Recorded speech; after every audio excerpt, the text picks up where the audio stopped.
Students, today we are going to see paper number 5th, embryology of angiosperm.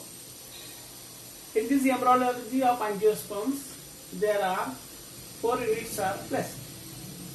That is the first unit, structural organization of the flower.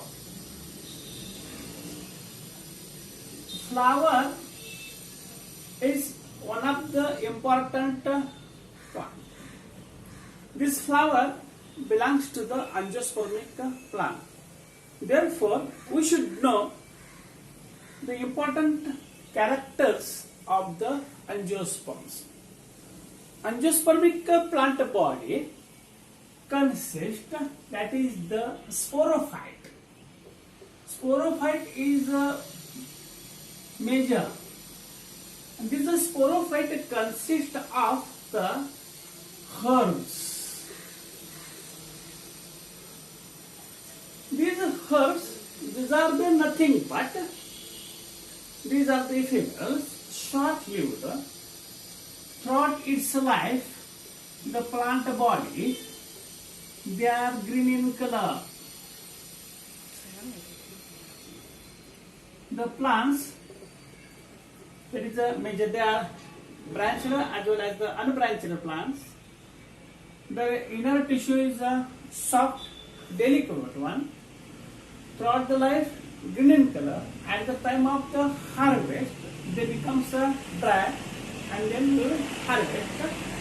There is no secondary growth. Such plants, they are known as herb plants. The Gramineae family belongs to major herbs, that is jowar, wheat, rice. Majority plants are shrubs one. Shrubs are different from these herbs. The plants, it belongs the adventices as well as the taproot system, and it produces the branches. The further branches which are developed near to the soil surface, means from these branches, lower branches, they are generally produced, and it bears the leaf system. Its height is very reduced.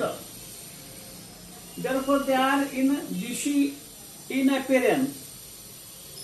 The terminal branches, they are soft and green color, and basal branches, they are very much hard. Therefore, there is a formation of the secondary growth. Third one, that is the trees. Majority of the angiospermic plants are tree plants. Trees are again different from the herbs and shrubs.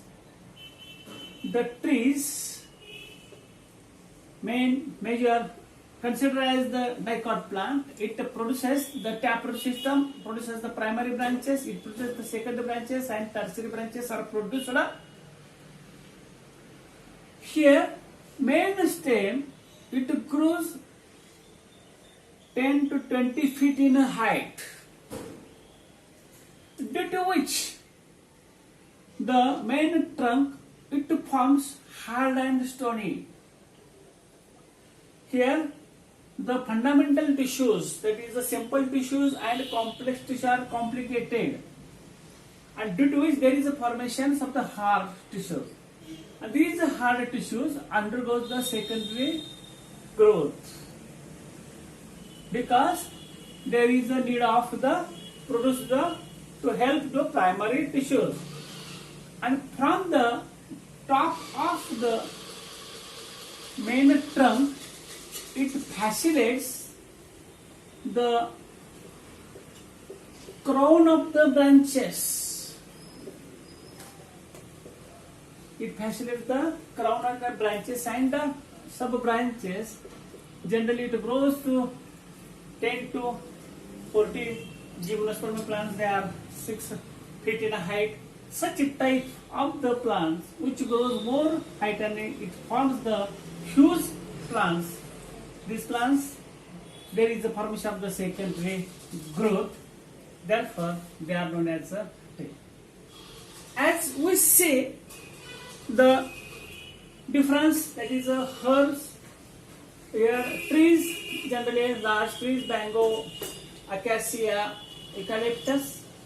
Under this is a shrub, the Exora, lantana. This species comes. This sporophytic plant body, it bears, that is the root, stem, and leaves. In the lower plants, such a type of the plant body, that is root, stem, leaves, are absent. But here in angiospermic plants, the well-developed root system is there. And these roots, they are arised after the germinations of the seeds from the endosperms. It gives rise to hypocotyl and epicotyl. That is, the hypocotyl is known as the radicle, and this radicle gives rise to root system. This further gives rise to secondary branches and tertiary branches. The root is positively geotropic, positively hydrotropic, negatively phototropic, which is the development of the endosperms of the embryo.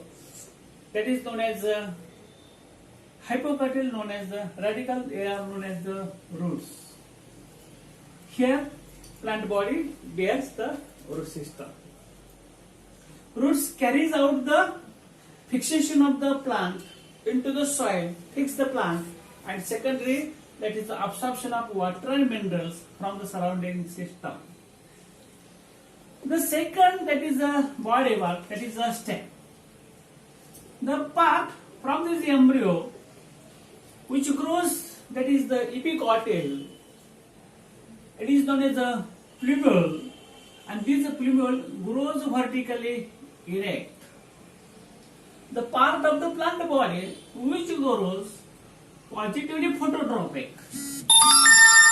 negatively hydrotropic, negatively geotropic, this part is known as the shoot, and this shoot is known as the stem. Stem in a monocot or branched stem, and in a dicot, stem is a branched one. On the stem, that is the leaves are producera. The characteristics, that is of the stem, that is the functions, it fascinates the many branches. It fixes the plant into the soil. And due to the many branches fasciculate is the fasciculate, that is the leaves and flowers. Leaves and the flowers. The leaves, the third part, a flattened leafy structure which is developed from the stem axis, from the nodal region.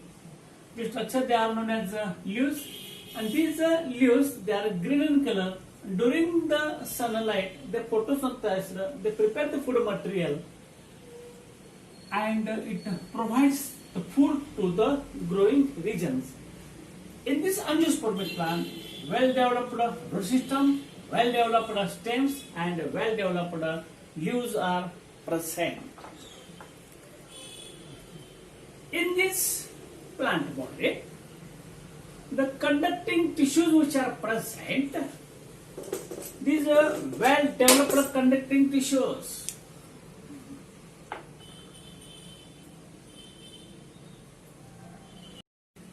Then it consists the conducting tissue.